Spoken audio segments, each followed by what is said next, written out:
Joining us this morning after a fantastic show last night, Chris Jericho from Fozzy. How are you, man?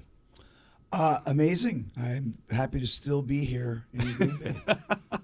Well, it's not like you have too far to go because another show in Wisconsin tonight. But, dude, it's awesome to see you, and it's awesome to see Fozzy back on the road and kicking ass with some fantastic new music. Well, I mean, it's great to be back on the road, like you said, because as we all know, it's been a crazy couple of years. But even more so now, everybody is ready to go back to rock shows again, which is great. So we went on tour in September and October, and there was still a lot of people just not showing up as far as they would have tickets but not come, still a little bit nervous. And now people are going to the shows waiting kind of more to the last minute. I think they're kind of just making sure that the Murder Hornets don't arrive. The Murder Hornets. Sure that the band shows up. Yeah, poor Murder Hornets. They didn't get any due at all. They just got swept aside by everything. So, but I think everyone's now ready. Like, we want to go back to shows again, and you can see that with the the numbers that we've been getting. It's been awesome. Well, not even just the numbers, but the energy. The energy in the rooms. And I don't mean just last night, but I think in general, like, this has been a crazy weekend for me. On Saturday night, I went and saw Ministry, and you couldn't move inside. And you've played the Rave in Milwaukee before, but you could not move in there. Yeah. And it was so loud and crowd surfing and moshing, and I'm like, I'm going to get my ass kicked, and I'm probably going to die, but man, I missed this. No, I mean, and that's the thing. There's so many bands going out now, and you basically have to pick and choose. And when you do that, when you have some skin in the game, you know the crowd's always going to be a little bit more crazy and a little bit louder and a little hotter because they want to be there. Yeah, and that's great. Like I said, like, because nobody was touring, and now everybody is. You gotta make sure that you put on a great show because there's so much out there, so many choices. If they choose your band and your gig, you better make it a memorable one. Well, I imagine now that Fozzy it has been in the mainstream light for a little while, with a couple of top 10 radio singles. 5 consecutive. I was just gonna say, I know it's more than a couple, but I didn't have the math in front of me. Don't make me do math this morning. Stats. Congratulations, though, because I think that's absolutely incredible, and it speaks to. Not just the talent yourself, the talent of the band, and Rich Ward especially, who I'm always been a big fan of. But, Fozzy's really been – it's awesome to see somebody, I think, from your background be able to come into the rock world and it be real and make it work, and now here we are. Well, that's because I've always been in the rock world, you know what I mean? I've been playing in bands since I was 12 years old, so it's always something that, in my mind I was going to be in a rock band and I was going to be a wrestler. So like you said, here we are. 30-odd years later. Is it just two things that, for most people probably don't go together? Yeah, and it's so awesome that you did.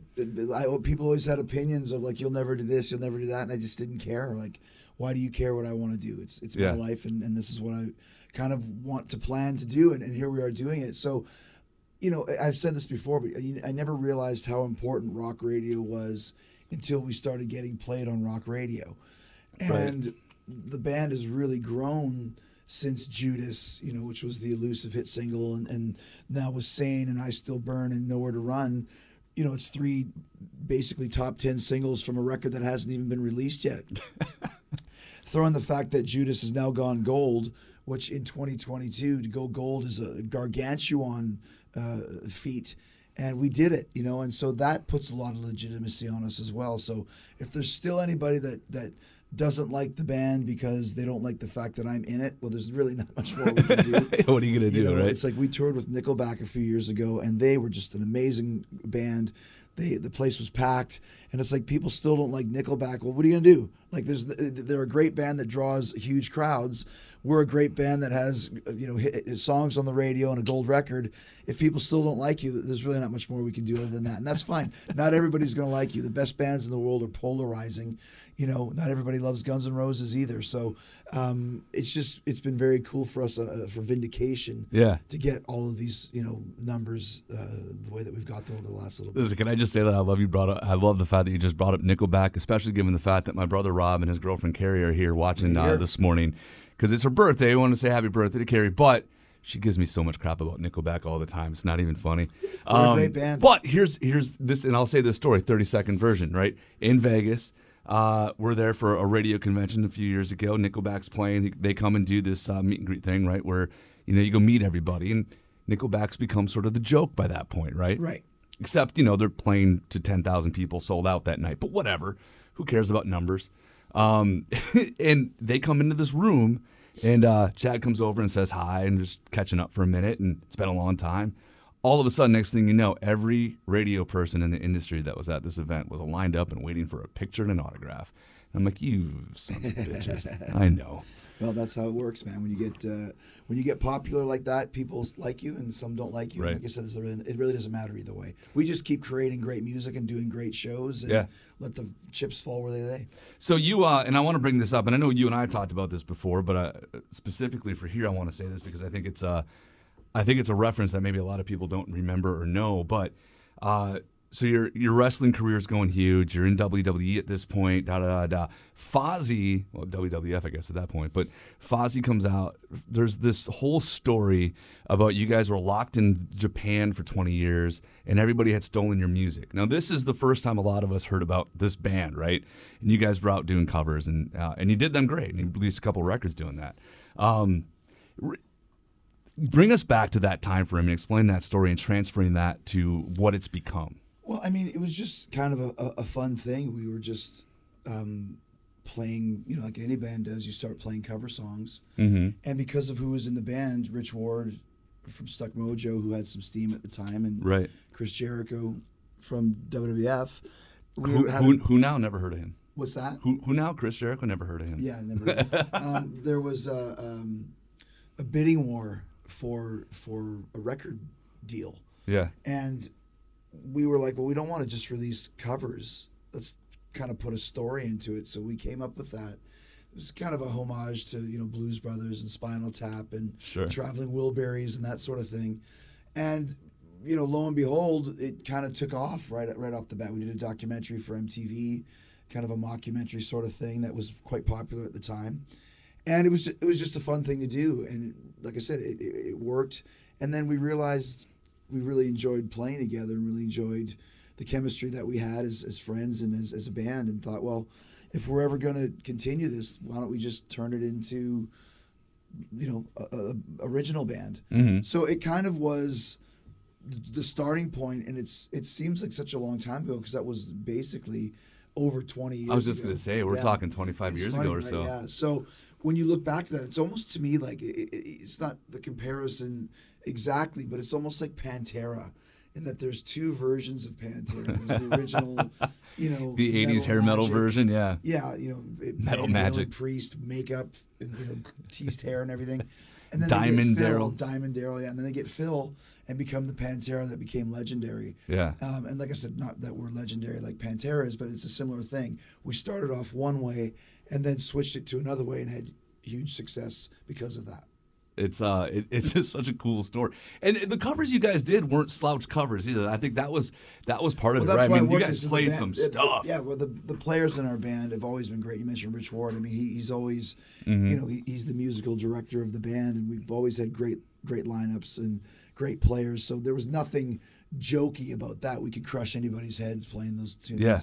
And you did. And that's why it works, is because the musicianship and the energy of the live show was always there, and it's there to this day in 2022.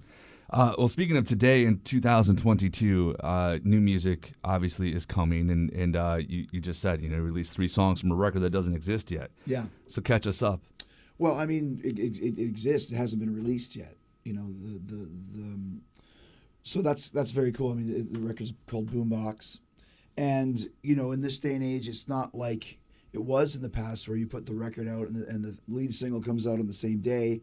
And then, you have 6 months to promote it. And then that's basically it. Now, Nowhere to Run, which came out in, pre-pandemic, which seems like a million years ago. I think it was a million years ago, actually. I think September of 2019, that was kind of the first song from the record. Right. And then Sane came out last year, and I Still Burn just came out a few weeks ago. Mm-hmm. So it's more about releasing, content. That's what everybody talks about, is content, is releasing the singles strategically so that the band is constantly being talked about. And then even now, it's like you used to do the single and the video on the same day. That's not the case now. Now you put the single out, you wait a couple weeks, and the video comes out. So it's constantly a barrage of spinning plates.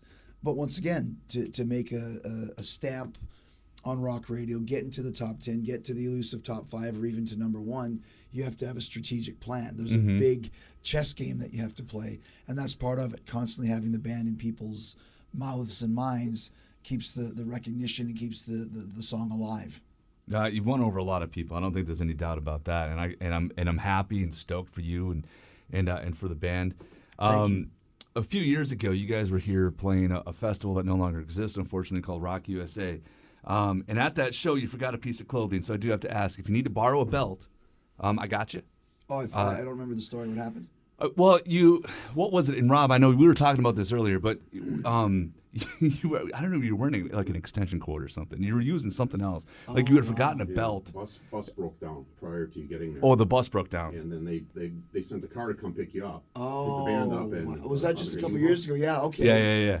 Interesting. Now, of course, I remember that. Stories from the road, man. So the bus broke down on the way to the festival, and they literally were able to fix it so that I could drive, I think, like 10 miles an hour or something. Oh, and it was one of those things where it's like, are you guys going to play today? Oh, yeah, the bus is coming. We had everything set up. We had all the backlines set up, and I was the only guy there. It's like, I promise, we're going to have to cancel you guys.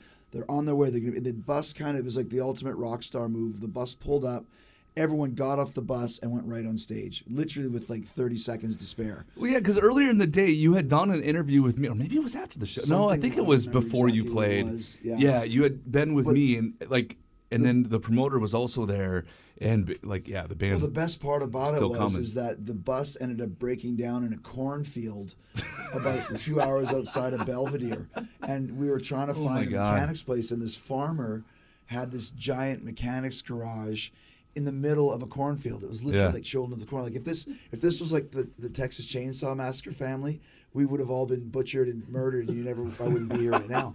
But the farmer, thank God it wasn't. Was such a good guy. He had a motor home that he had tricked out to almost be like a tour bus. Yeah. So we jumped in the farmer's bus. He gave us a ride to Belvedere, did the gig, and then he was like I'll give you guys a ride to Atlanta. I've got nothing going on.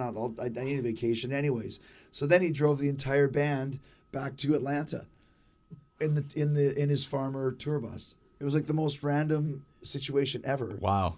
But that that could only happen on the road. Like stuff happens all the time, right? You can make that stuff up if you tried. You couldn't make it up. All the content you have for future releases and books and movies and everything else. Exactly.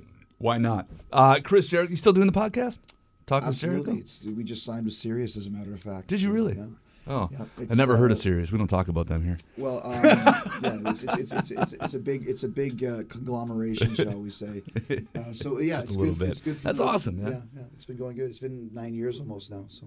And are you done with wrestling officially? Because I know you've been obviously on break from AEW. You got to read Wikipedia. Have you seen? I'm not reading Wikipedia for nothing. My goodness, dude! I'm not Loudwire, and we're not doing fact or fiction. We started a whole new wrestling company a couple of years ago called AEW. That's the hottest. No, that's what I'm asking. Is it within AEW? Because you've obviously been out of that for a little bit doing this. No, I never. Are you coming back? We only work. We do 5 shows a week, and we have Tuesdays and Wednesdays off. So okay. I still do Dynamite every Wednesday because we only. Oh, you do? Yeah, because you're doing announcing, right?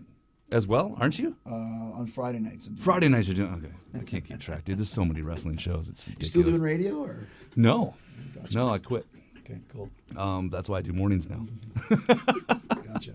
Anyway, Chris, it's been fantastic to have you here, man. It's always good to see you. Yeah, man, it's great. And hopefully next time we play a festival in Green Bay, our bus will not break down in the cornfield, and we'll be able to prepare more. No kidding. Safe travels, my friend. Cheers, man.